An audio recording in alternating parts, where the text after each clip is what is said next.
falar aqui um pouquinho, complementando a aula de hoje, sobre corrosão, ensaios de corrosão. Os ensaios de corrosão, eles são feitos para determinação de longevidade do material e determinação de controles para aplicação. E fatores que afetam esses testes de corrosão que têm que ser levados em consideração. Concentração do eletrólito, por exemplo, se é um ambiente muito chuvoso, se é um ambiente muito seco, ele dá uma interferência em concentração de umidade e também na concentração do eletrólito, certo? Abrasão, se é um lugar com muitos ventos que fazem a poeira roçar a peça ou tem um contato mecânico, a abrasão também favorece alguns tipos de corrosão em materiais metálicos. E temperatura, tá? Interpéries, grandes coeficientes, aumenta, diminui, aquece, vai dar interferência de temperatura também, tá? Entre os ensaios de corrosão, existem duas formas de se fazer. Eles em laboratórios ou in situ. In situ que se fala é no ambiente, onde a peça vai ser exposta. Por exemplo, eu vou ter uma peça que ela vai trabalhar num navio, então eu faço num ambiente salino. Eu tenho uma peça que vai trabalhar numa fazenda, faço no ambiente rural. Ao contrário do que muita gente pensa, o ambiente rural é um ambiente extremamente corrosivo. Por quê? Tem muita resíduo de excremento de animais que adiciona muita ureia no ambiente.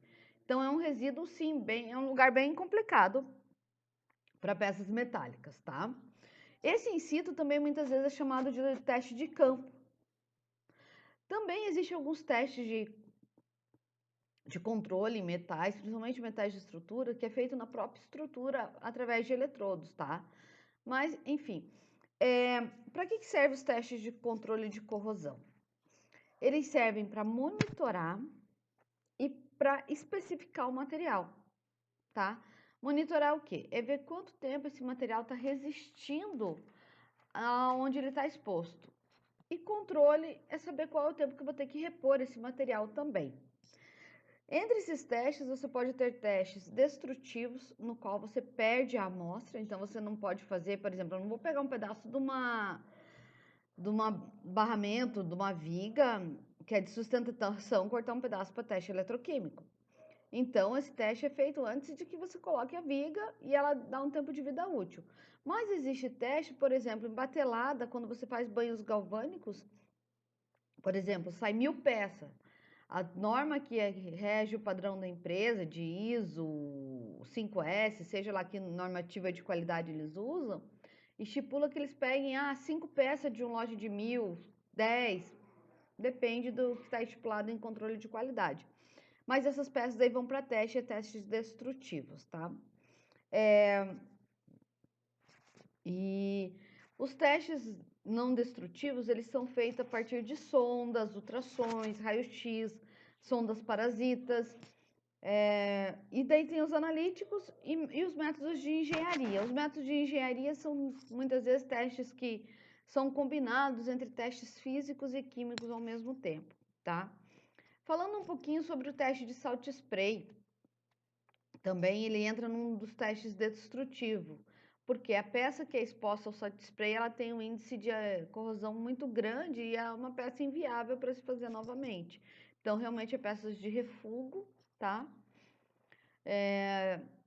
Espectroscopia de impedância eletroquímica, também, se você for pegar uma peça pronta já, ela vai destruir a peça, porque é onde ela tem o contato com o eletrólito da impedância, é destrutivo, tá? Existe também testes de corrosão que são feitos geralmente em ferragens que vão para móveis, né? Como cozinhas, que você faz testes com condimentos de cozinha que causam corrosão. Por exemplo, vinagre, cebola, alho, mostarda, ketchup, açúcar, café, que são o quê? Produtos que esse tipo de peça vai ter contato. Dobradiça, puxadores, enfim, eles sofrem esses tipos de testes, que são testes mais específicos, tá?